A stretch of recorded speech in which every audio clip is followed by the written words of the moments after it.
तो चलिए आज के इस महा मैराथन सेशन में हम आप सभी के साथ डिस्कस करने वाले हैं हाइड्रोलिक्स एंड न्यूमेटिक्स के बारे में। हाइड्रोलिक्स एंड न्यूमेटिक्स के हम वो इम्पॉर्टेंट क्वेश्चन डिस्कस करेंगे जो आपके 2025 के प्रोस्पेक्टिव से इम्पॉर्टेंट है। ठीक है, ऐसा नहीं है कि सभी क्वेश्चंस में डिस्कस करने वाला हूं, लेकिन 2025 के प्रोस्पेक्टिव से जो क्वेश्चंस इम्पॉर्टेंट हैं उनको हम लोग डिस्कस करेंगे। तो चलिए आज के इस कंप्लीट वीडियो की शुरुआत करते हैं। तो आज के इस मैराथन सेशन का जो पहला इंपॉर्टेंट क्वेश्चन है वो है आपका बॉर्डन ट्यूब प्रेशर गेज। अगर आपने हमारे इंपॉर्टेंट क्वेश्चन की वीडियो नहीं देखी है तो मेरे प्यारे साथियों 2025 के प्रोस्पेक्टिव से क्या इंपॉर्टेंट है आपको मिल जाएगा। ठीक है, उसको आप ज़रूर देख लीजिए तथा टेलीग्राम चैनल को अवश्य ज्वाइन कर लें, क्योंकि टेलीग्राम चैनल को इसलिए ज्वाइन करने के लिए कह रहा हूँ क्योंकि आपके PYQ पेपर की बहुत मांग है आप लोगों की। ठीक है, तो PYQ पेपर आपके 19 से लेकर के या 21 से लेकर के 24 तक आपको टेलीग्राम पे मैं सेंड करूँगा। ठीक है, तो उसके लिए आपको टेलीग्राम चैनल को ज्वाइन कर लेना। क्लियर बात। आइए बॉर्डन ट्यूब प्रेशर गेज को हम लोग समझते हैं। ठीक है, बॉर्डन ट्यूब प्रेशर गेज क्या है।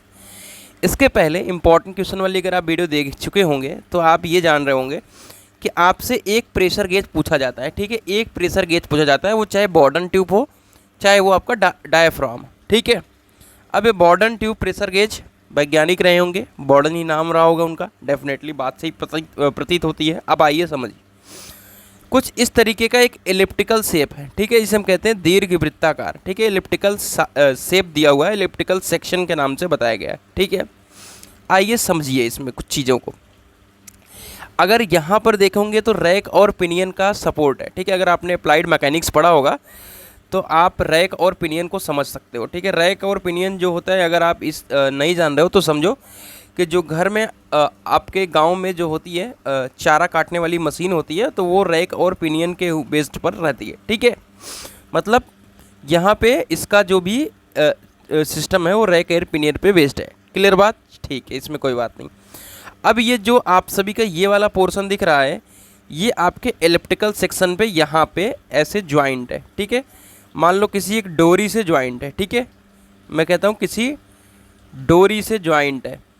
अगर आप इस बात को समझ लेते हो तो लिखना आप सभी के लिए बेहतर है। मैं भी समझ के ही गया था और लिख के आया था। ठीक है, बॉर्डन ट्यूब प्रेशर।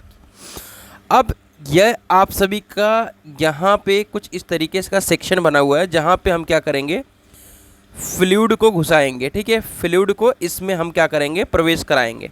ठीक है, और जब ये फ्लूइड इसमें प्रवेश करेगा तो कुछ इस तरीके से ये जो आप सभी की एलिप्टिकल सेक्शन वाली एक जो बनी हुई है, ठीक है, इसके अंदर ये फ्लूइड जब प्रवेश करेगा, ठीक है, कोई चीज़ ऐसे गोला सा हो और जब इसके अंदर फ्लूइड प्रवेश कराओगे तो ये क्या होगा, ये कुछ सीधा होने का प्रयास करेगा। ठीक है, ये इधर की तरफ सीधा होने का प्रयास करेगा। ठीक है, अब जैसे ही आपका ये जब इसमें फ्लूइड भरेगा और ये सीधा होने का प्रयास करेगा तो ये जो डोरी है, ठीक है, ये डोरी है, ये जब सीधा होगा तो डोरी खींचेगी और जब डोरी खींचेगी तो ये रैक एंड पिनियन घूमेगा और रैक एंड पिनियन घूमेगा तो ये जो तीर लगी हुई है ये आपके प्रेशर को डिनोट कर रही है। ठीक है, यहाँ पे पॉइंट लगे हुए हैं। ठीक है, और जैसे ये जितना ही आपका वहाँ पे प्रेशर रहेगा वो यहाँ पे पॉइंट आपका ये डोरी जो ये आपका तीर लगी हुई है मेजर कर देगा।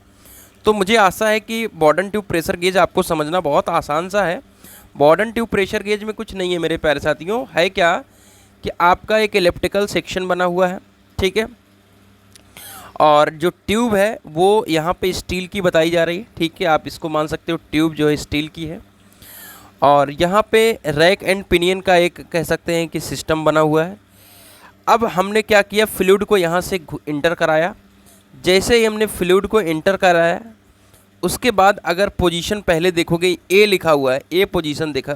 ठीक है, तो आपका position of tube under normal condition, यानी नॉर्मल कंडीशन में कुछ इस तरीके का शेप है। लेकिन जैसे ही हमने फ्लूइड को घुसाया, ए स्टार को देखो, यानी ए स्टार का मतलब ये है, यानी आपकी जो ट्यूब है कुछ यहाँ पे आने की कोशिश करेगी, यानी ये सीधा होने की कोशिश कर रही है। ठीक है, ये जब सीधा होने की कोशिश करेगी तो ये जो डोरी है यहाँ पे आ जाएगी। ठीक है, ये डोरी भी यहाँ पे आ जाएगी और जैसे ही डोरी यहाँ पे आएगी आपका रैक एंड पिनियन का क्या लगा हुआ है, सिस्टम लगा हुआ है। और जब रैक एंड पिनियन का सिस्टम लगा हुआ तो ये आपका पिनियन जो है घूमेगा और जैसे ही घूमेगा आपका जो यहाँ पे तीर लगी हुई है ये आपके प्रेशर को डिनोट करेगी। ठीक है, क्लियर बात। आइए इसकी थ्योरी को हम समझते हैं। इस प्रेशर गेज का जो आविष्कार है ई बॉर्ड ऑन नामक व्यक्ति ने किया था, इसीलिए इसे हम कह रहे हैं बॉर्डन ट्यूब प्रेशर गेज। ठीक है, ई बॉर्ड ऑन नामक व्यक्ति ने किया था।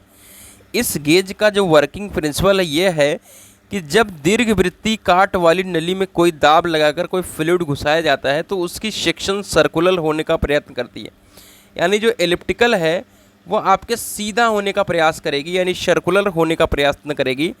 इसी प्रवृत्ति के कारण मुड़ी हुई नली सीधा होने का प्रयत्न करती है। ठीक है, जैसा कि मैंने बताया, जो आपका नली है वो सीधा होने का प्रयास करेगी, और जब वो सीधा होने की प्रयास करेगी तो वो विस्थापित होगी। नली का यही विस्थापन दाब की माप के रूप में बदल लिया जाता है। जैसा कि मैंने बताया कि यहाँ पे ये डोरी लगी हुई है, इसकी मदद से ये आपका रैक एंड पिनियन का सेटअप घूमेगा और आपका यहाँ पे प्रेशर मेजर हो जाएगा।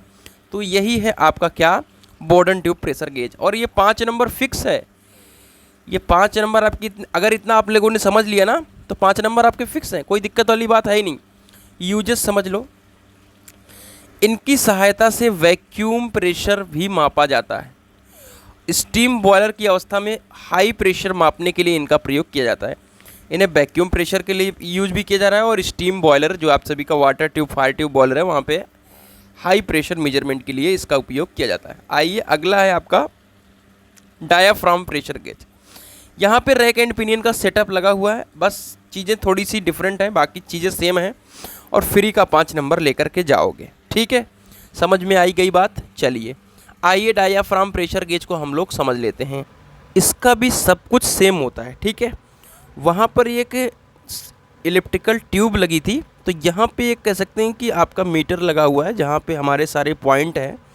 रैक एंड पिनियन वहाँ पर भी था, रैक एंड पिनियन यहाँ पर भी है। ठीक है, अब वहाँ पर एक डोरी लगी हुई थी, जब ये इसके अंदर फ्लूइड जाता था तो जब ये सीधा होने का प्रयास करती थी तो रैक एंड पिनियन घूमता था। अब यहाँ पर क्या है, यहाँ पे लगा है डायाफ्राम। जैसे हमारा यहाँ पे फ्लूइड इंटर करा, ठीक है, अब जैसे ये डायाफ्राम क्या करेगा, विस्थापित होगा, कुछ यहाँ पर आ जाएगा। ठीक है, और जैसे ही विस्थापित होगा तो ये रैक एंड पिनियन जो है ये इस पर घूमेगा, और जैसे ही इस रैक एंड पिनियन पे घूमेगा तो ये आपका जो इंडिकेटर है यहाँ पे आ जाएगा, और आपका प्रेशर यहाँ पे मेजरमेंट पता चल जाएगा। समझ में आ गया? कुछ नहीं है मेरे प्यारे साथियों, इसमें भी सेम है। यहाँ से आपका फ्लूइड इंटर करा, ये डायाफ्राम है। ठीक है, जब फ्लूइड इंटर किया करेगा तो इसमें जो आपका है ये डायाफ्राम, इसमें आपका कुछ ना कुछ डिफ्लेक्शन होगा। ठीक है, कुछ ना कुछ अगर डिफ्लेक्शन होगा तो उसके बाद ये जो रैक एंड पिनियन का सेटअप है इसमें डिफ्लेक्शन होगा, और जब रैक एंड पिनियन घूमेगा तो इंडिकेटर जहाँ पे जाके रुकेगा वहाँ पे आप लोगों का ये पैमाना लगा हुआ है, और आपका वहाँ पे प्रेशर मेजरमेंट हो जाएगा। और ये आपका एक सर्कुलर टाइप का लगा हुआ है जहाँ पे हमारे इंडिकेटर्स लगे हुए हैं। आइए थ्योरी समझते हैं। इस प्रेशर का उपयोग कम दाब, यानी ये लो प्रेशर में यूज किया जाता है। ठीक है, इस प्रेशर का उपयोग कम दाब को तीव्र करने के इस प्रेशर गेज का उपयोग कम दाब को तीव्र करने के लिए किया जाता है। इसमें बॉर्डन ट्यूब के स्थान पर एक लहरिएदार डायाफ्राम लगा होता है, यानी ये हाई प्रेशर मेजरमेंट के लिए है। ठीक है, और इसमें बॉर्डन ट्यूब के स्थान पर एक डायाफ्राम होता है जो कि इलास्टिक स्टील की बनी होती है। डायाफ्राम एक ओर मापा जाने वाला दाब लगता है, जबकि दूसरी ओर ही वैक्यूम होता है। पॉइंट बी उसको जोड़ा जाता है जहां दाब ज्ञात करना होता है। उस फ्लूइड के स्थान पर डायाफ्राम का विस्थापन, जैसा कि मैंने बताया कि डायाफ्राम वहाँ पे विस्थापित होगा, और फिर एक लिंक मैकेनिज्म की सहायता से डायल इंडिकेटर को घूमता है, और आवश्यक दाब की जो है वो न्यूटन पर mm स्क्वायर में आपको हाइट के टर्म में उसको हम ज्ञात कर लेते हैं। तो मुझे नहीं लगता कि इसमें भी आप लोगों को कोई दिक्कत आने वाली है। चलिए आगे बढ़ते हैं। अब हम लोग चलिए डिस्कस कर लेते हैं ऑरिफिस प्लेट और ऑरिफिस मीटर। ठीक है, ऑरिफिस प्लेट और ऑरिफिस मीटर में क्या है, ये यहाँ पर जो एक शार्प एज टाइप का बना हुआ है, शार्प पॉइंट जो बना हुआ है, जहाँ से फ्लूइड जब गुजरेगा तो उसकी जो आपकी शार्पनेस है वो बढ़ जाएगी। इस पॉइंट को हम कहते हैं ऑरिफिस। ठीक है, यहाँ पे आपका जो प्लेटों के बीच में जो डाया दिया हुआ है D1, और इसके ऑरिफिस का जो डाया है D2 यहाँ पे यूज किया गया है। ठीक है, अब आइए आगे समझते हैं इन चीज़ों को। एक पतली प्लेट में तेज किनार वाले छेद को ऑरिफिस कहते हैं, इस प्रकार के एक छेद वाली प्लेट ऑरिफिस प्लेट कहलाती है। ठीक है, तो जो ये यूज किया जा रहा है ये है ऑरिफिस प्लेट। ठीक है, क्लियर बात। आइए आगे बढ़ते हैं और चीज़ों को समझते हैं। इसका जो यूज किया जा रहा है वो डिस्चार्ज मेजरमेंट के लिए यूज किया जा रहा है, और जहाँ पे हमें स्पेस की कमी रहती है, और ये वेंचुरी मीटर से सस्ता होता है। ये इन तीन चीज़ों में यूज किया जाता है। तो ये तीन लाइन आपकी थ्योरी की भी बन जाती है। जो D1 है वो पाइप का डाया है, और D2 डाया ऑफ ऑरिफिस, जैसा कि मैंने बताया कि ये पूरी पाइप जहाँ पे पूरा फ्लूइड बह रहा है उसका डाया है, और D2 जहाँ पे हमने ऑरिफिस लगाया है, एक छोटा सा पॉइंट बनाया है जिससे हम आपका वहाँ पे डिस्चार्ज मेजरमेंट कर सकें। आइए, अगर हम वर्किंग इसके साथ साथ D2 जो रखते हैं D1/2 में हम रखते हैं। ठीक है, और ये 0.4 से 0.8 के बीच में वैल्यू रहती है, इस बात का आपको ध्यान रखना है। ऑरिफिस प्लेट को फ्लेंजों की सहायता से पाइप में लगाएंगे, जो फ्लेंज है उसके साथ हम पाइप में लगाएंगे और एक पॉइंट सा बनाएंगे। फिर पाइप में से दाब मापी को, प्रेशर मेजरमेंट को प्लेट के दोनों ओर क्या करेंगे, हम प्लेट के दोनों ओर क्या करते हैं, दाब मापी को हम यहाँ पे लगा देते हैं। देखिए यहाँ पे पाइप है और यहाँ पे प्रेशर मेजरमेंट जो कि आपका यूट्यूब मैनोमीटर है, और यहाँ पे मरकरी भरा हुआ है। ठीक है, तो लगा देते हैं दोनों तरफ, और फिर उसके बाद हम क्या करते हैं, आपका वहाँ पे डिस्चार्ज मेजरमेंट करते हैं। अगर हम फार्मूला की बात करें तो डिस्चार्ज मेजरमेंट का Q बराबर CA2 √2GH/1 - D2/D1⁴ ये आपको याद रखना है और इतना ही लिख देना है, आपका 5 नंबर का काम बन जाएगा। अब फिर अगला आता है वेंचुरी मीटर। तो इसके पहले मैं आप लोगों से यही कहूँगा कि अगर आपने ज्ञानविद सचिन मोबाइल एप्लीकेशन को नहीं डाउनलोड किया है तो डाउनलोड कर लीजिए। इसलिए कह रहा हूँ मेरे प्यारे साथियों, क्योंकि ज्ञानविद सचिन मोबाइल एप्लीकेशन पे ये नोट्स आपको अवेलेबल है। ठीक है, आपको एक प्रॉपर वे में लिखने का मौका मिलेगा कि हमको क्या एग्ज़ाम में लिखना है, कितना लिखना है, क्या लिखना है। उस चीज़ों को मैंने अपने तरीके से लिख करके आप लोगों को दिया है। इससे आपको एग्ज़ाम में लिखने में बहुत ज़्यादा मदद मिलेगी। तो डेफिनेटली आप सभी अगर चाहते हैं कि बेहतर से बेहतर स्कोर हो, चाहे कैड हो, चाहे RAC हो, चाहे आपका हाइड्रोलिक्स हो, तो आप डेफिनेटली जा करके नोट्स को ऑप्ट करके, और उसमें सारे प्रीवियस ईयर पेपर भी हैं और 2025 के प्रोस्पेक्टिव से क्या इंपॉर्टेंट है वो भी मैंने दे दिया है। तो इसकी वजह से आप ज़रूर से ज़रूर उसको इनरोल कर लीजिए, क्योंकि 99 में आपका पूरा भला हो जाएगा और आपके एग्ज़ाम बहुत बेहतर तरीके से क्लियर हो जाएंगे। आइए, वेंचुरी मापी की सहायता से किसी पाइप में बह रहे द्रव का विसर्जन यानी डिस्चार्ज किसी भी पॉइंट पर ज्ञात किया जा सकता है। यानी वेंचुरी मीटर की सहायता से किसी भी पाइप में जो भी फ्लूइड बह रहा है उसका हम डिस्चार्ज किसी भी पॉइंट पर हम क्या कर सकते हैं, ज्ञात कर सकते हैं। इसकी सहायता से हॉरिजॉन्टल, वर्टिकल और इंक्लाइंड पाइपों में भी डिस्चार्ज को मेजरमेंट कर सकते हैं। क्लियर। इसका प्रयोग मुख्यतः पाइपलाइन में पानी के डिस्चार्ज को मापने यानी विसर्जन को मापने के लिए किया जाता है, जो कि शहरों में पानी भेजने के काम आता है। यानी जो शहर में पानी भेजा जाता है तो कितना डिस्चार्ज उसका रखना है कि जिससे सब जगह चीज़ें पहुंचती रहें, इसके लिए हम वेंचुरी मीटर यूज कर रहे हैं। इसके हम 3 पार्ट्स होते हैं, कन्वर्जेंट और थ्रोट और डाइवर्जेंट। ठीक है, कन्वर्जेंट डाइवर्जेंट ये आपका एक कह सकते हैं कि होता ही है। आइए फिगर नीचे है, ठीक है, ये आप सभी का देखिए। तो ये आप सभी का कन्वर्जेंट है, यानी यहाँ पे पानी कन्वर्जन हो रहा है और यहाँ पे डाइवर्जन हो रहा है, और ये आपका थ्रोट है। ठीक है, अब आपको सारी मेजरमेंट यहाँ पे दिख जाएंगे कि कौन सी डिस्टेंस कितनी दूर पे रखना है, इतना तो आप लोग डेफिनेटली इसको समझ सकते हैं। ठीक है, और यहाँ पे पीजोमीटर ट्यूब भी लगा हुआ है, इधर भी लगा हुआ है, इधर भी लगा हुआ है। क्यों? क्योंकि यहाँ का अलग है और यहाँ पे अलग। ठीक है, दोनों जगह का प्रेशर अलग अलग मेजरमेंट हो रहा है, क्योंकि यहाँ पे हाइट देखिए डिफरेंस बता रही है। ठीक है, आइए आगे चलते हैं और आगे चीज़ों को समझते हैं। अब वेंचुरी मीटर का जो है फार्मूला आप लोगों को डिराइव भी करना होता है।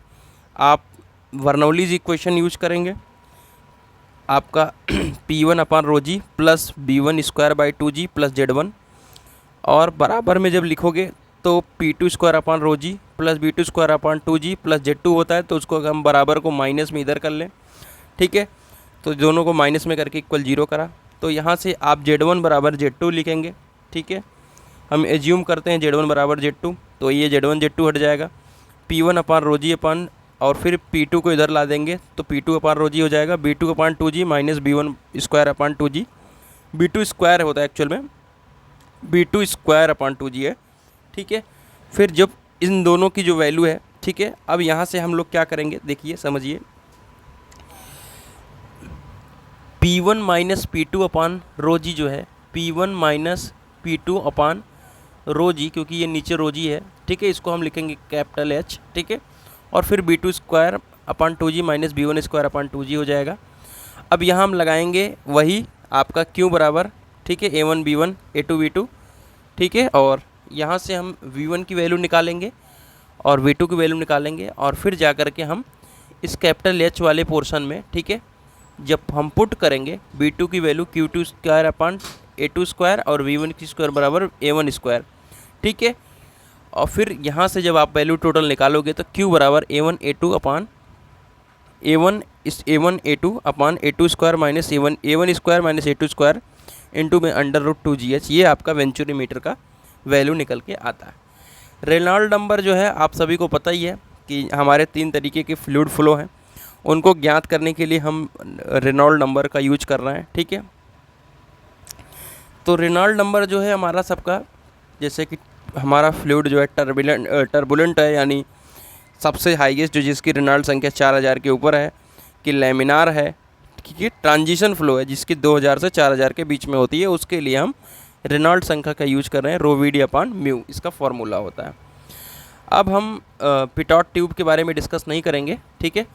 तो इसके लिए मैं कह रहा हूँ कि आप लोग definitely Gyanvi Sachin mobile application को डाउनलोड कर लीजिए, क्योंकि एक सैम्पल वीडियो मैं आप सभी के साथ प्रोवाइड कर रहा हूँ कि आप लोग अपने नोट्स को लेकर के अपनी तैयारी को कर सकते हैं। आइए लैमिनार फ्लो और टर्बुलेंट फ्लो के बीच में अंतर रखते हैं। इस फ्लो के अंतर्गत लिक्विड पार्टिकल पट्टियों के रूप में बहते तथा एक पट्टी दूसरी पट्टी पर फिसलती है, यानी एक लीनियर मोशन करते हैं। इसमें टेढ़े मेढ़े में रूप में चलते हैं। इस फ्लो के अंतर्गत द्रव का जो वेग होता है बहुत कम रहता है। इसमें द्रव का वेग अपेक्षाकृत ज़्यादा होता है। इसमें धारा रेखा के प्रत्येक बिंदु पर गति परिमाण तथा दिशा तीनों समान रहती है और इसमें डिफरेंट रहती है। टर्बुलेंट फ्लो को अनविस्कस फ्लो भी कहते हैं, लैमिनार फ्लो को विस्कस फ्लो कहते हैं। तो ये आपका टर्बुलेंट और लैमिनार फ्लो हो गया। अगर आप सभी से पूछा जाएगा टाइप्स ऑफ लिक्विड फ्लो, तो उसमें 3 तरीके के फ्लो बताने हैं। जैसा कि स्टेडी फ्लो है, इस फ्लो के अंतर्गत किसी भी बिंदु पर फ्लूइड के प्रॉपर्टी जैसे वेग, दाब और घनत्व समय के साथ नहीं बदलते। ये है आपका टाइम, ये है टाइम, ये है टाइम। क्या क्या नहीं बदलता? वेग, प्रेशर और आपका रो यानी घनत्व। तो ये समय के साथ नहीं बदलता, यानी बराबर रहता है। अनस्टेडी फ्लो में क्या होगा कि द्रव के गण की गति जो है समय के साथ बदलते रहते हैं, यानी आपका वेग भी बदल रहा है और प्रेशर भी बदल रहा है, ठीक है। और आपका यहाँ पे वेग, प्रेशर और घनत्व जो है बदल रहा है। अगला है यूनिफॉर्म फ्लो। यूनिफॉर्म में क्या होता है मेरे प्यारे साथियों कि स्टेडी फ्लो के साथ साथ धारा किसी लंबाई में प्रत्येक क्रॉस सेक्शन पर औसत वेग जो रहता है उनका समान रहता है। किसी भी क्रॉस सेक्शन पे, यानी यहाँ पर भी वेग समान है, यहाँ पर भी वेग समान है और यहाँ पर भी वेग समान है, तो यूनिफॉर्म है। अब जब वेग अगर आपका बदल जाएगा, ठीक है, कहीं पे मैंने लिखा होगा, मैं भी ऊपर ही लिख दिया हूँगा, ठीक है। जैसे यहाँ पे देखिए कि ओपन चैनल की क्रॉस सेक्शन में बहने वाले द्रव का विभिन्न स्थानों पर विभिन्न रहेगा, यानी तीनों आपस में बराबर अगर नहीं है तो डेफिनेटली ये आपका कौन सा फ्लो हो गया? आपका नॉन यूनिफॉर्म फ्लो हो गया। क्लियर? अब आगे बताते हैं आप सभी के साथ, ठीक है। तो ये हमारे पहले पार्ट में इतने कुछ क्वेश्चन थे जो मैंने आप सभी के साथ शेयर किए हैं। चलिए अगेन 100% का इम्पॉर्टेंट क्वेश्चन जैसा कि हाइड्रोलिक प्रेस है उसको डिस्कस कर लेते हैं। हाइड्रोलिक प्रेस जो है पास्कल के नियम पर आधारित है। यह इस प्रकार की मशीन है जिसकी सहायता से हम कम बल लगाकर अधिक भार उठाते हैं। यह है आपका प्रेस, जिसमें एक सिलेंडर होता है, एक बड़े व्यास का होता है और दूसरे छोटे व्यास का होता है। बड़े सिलेंडर में रैम तथा छोटे सिलेंडर में प्लंजर ऊपर नीचे सरक सकते हैं। आइए फिगर देखते हैं। ये है आपका बड़े डायमीटर जिसमें लगा हुआ है रैम, ठीक है, जिस पे हम रखेंगे अपना लोड, जिसको हमको क्या करना है? उठाना है, ठीक है। छोटा डायमीटर जो है ये है आपका प्लंजर, जो कि ये नीचे यहाँ पे फ्लूइड भरा हुआ है और इसमें ये ऊपर नीचे सरक रहा है और यहाँ पर भी फ्लूइड भरा हुआ है, यानी यहाँ पर भी फ्लूइड आएगा, ठीक है। आगे बढ़ते हैं और चीज़ों को फिर से समझाते हैं। दोनों सिलेंडर को एक पाइप की सहायता से जोड़ा जाता है। सिलेंडर तथा पाइप के मध्य द्रव भरा रहता है। तो सिलेंडर और पाइप के बीच में क्या रहेगा, द्रव। प्लंजर तथा रैम दोनों ही घर्षण रहित और जल रोधी बनाए जाते हैं। यदि रैम तथा प्लंजर के क्षेत्रफल क्रमशः ए, ठीक है, और उसका स्मॉल ए, और रैम पर रखने जाने वाले भार डब्ल्यू को और प्लंजर पर एफ बल लगाया जाएगा, नीचे की ओर लगाने की आवश्यकता है, तो P बराबर डब्ल्यू बाई ए और P बराबर एफ बाई ए। इन दोनों को इक्वल कर लेंगे तो W अपान एफ बराबर ए बाई ए होता है। मतलब समझने का मतलब ये है कि इस पे हम फोर्स लगा रहे हैं और इस पे भार उठा रहे हैं, ठीक है। अब पास्कल के नियम आप सभी ने पढ़ा भी होगा, ठीक है, कि यहाँ पे जो फ्लूइड है जितना इस पे हम बल लगा रहे हैं, ठीक है, तो अगर ये वाला जितना बल है ये फ्लूइड इतना ही यहाँ पे इससे टकराएगी, ठीक है, तो कम बल लगा करके हम ज़्यादा चीज़ को उठा सकते हैं। ये आपके पास्कल के नियम के आधार पे ये हाइड्रोलिक आपका प्रेस बना हुआ है, ठीक है। तो अगर यहाँ पे देखोगे तो एक बार जो है आप P बराबर डब्ल्यू अपान ए किया, क्यों, क्योंकि आप W भार उठा रहे हो, किससे, बड़े वाले प्लंजर पे बात करें तो A है क्रॉस सेक्शन, और बल कितना लगाया या फोर्स लगाया छोटे वाले क्रॉस सेक्शन पे, और दोनों को हमने क्या कर दिया, पास्कल के नियम के गार्ड पे बराबर कर दिया, तो W अपान एफ बराबर हो गया ए बाई ए। ये आपका हाइड्रोलिक प्रेस हो गया, ठीक है। इसी तरीके से आपका हाइड्रोलिक ब्रेक है, आप हाइड्रोलिक ब्रेक वगैरह भी पढ़ लेना। तो इसी तरीके से इम्पॉर्टेंट क्वेश्चन आप सभी के हैं जो कि आपको ज्ञानवी सचिन मोबाइल एप्लीकेशन पे मिल जाएंगे। आप वहाँ से जा करके ज्ञानवी सचिन मोबाइल एप्लीकेशन को डाउनलोड करके अपनी तैयारी को बूस्ट कर सकते हो। तो मिलते हैं एक नई इन्फॉर्मेटिव वीडियो के साथ, तब तक के लिए bye bye, tata, take care, love you all.